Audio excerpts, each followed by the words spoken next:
বান্ধবীর বউ ভাতের খাবার দাবারের তো জুড়ি মেলা ভার। দেখো আমি সবার প্রথমে একটা নিয়ে নিয়েছি চা, কারণ চাটা তো আমার ফেভারিট, তাই চা দিয়েই শুরু করলাম। তারপর নিয়ে নিলাম চিকেন পকোড়া। চিকেন পকোড়াগুলো খুবই টেস্টি ছিল। আমি তো এর আগেও 2-3 প্লেট খেয়ে ফেলেছি অলরেডি। তারপর একটু ভিডিওর জন্য 1 প্লেট নিলাম আবার। আর আমার সঙ্গে আছে রিমা। আর তার আগে আমি বুনুর সাথে 2 প্লেট খেয়েছি। এখানে শুধুই চিকেন পকোড়া ছিল না, তার সাথে ছিল ক্রিসপি চিলি বেবিকর্ন। বেবিকর্নও আমরা খেয়েছি, ওটার ভিডিও করতে আমি ভুলে গেছি। তারপর দেখো এই মিষ্টি বুনুটা আমাকে একটা মকটেল বানিয়ে দেয়। সেই মকটেলটা আমি ওর পছন্দ মতো খাই। আমি ওকে বলি তোমার যেটা ভালো লাগে, যেটা তোমার মনে হয় সেটা তুমি আমাকে বানিয়ে দাও, তারপর আমি খেয়ে দেখবো কেমন হয়েছে।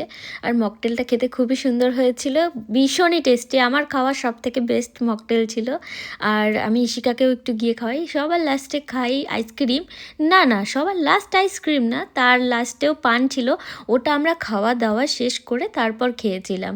আর কটা বাড়িও নিয়ে এসেছিলাম, বাট দুর্ভাগ্যবশত ওগুলো নষ্ট হয়ে যায়, আমরা খেতে পারি না। কারণ এনে আমরা ভুলেই গেছিলাম যে পান নিয়ে এসেছি। আমি রিমার ব্যাগে রেখে দিয়েছিলাম, আর ও বার করতেই ভুলে গেছে। আর দেখো আমরা আইসক্রিম খেয়ে দুইজন বকবক করছি, ভুলেই গেছিলাম যে ভিডিও চলছে এদিকে। আমি তো ওর সাথে গল্প করেই যাচ্ছি। আমি ওকে বলছিলাম যে তুই কবে বিয়ে করবি, তাড়াতাড়ি বিয়ে কর, তোর বিয়েতেও আমরা এরকম খাওয়া দাওয়া করতে চাই।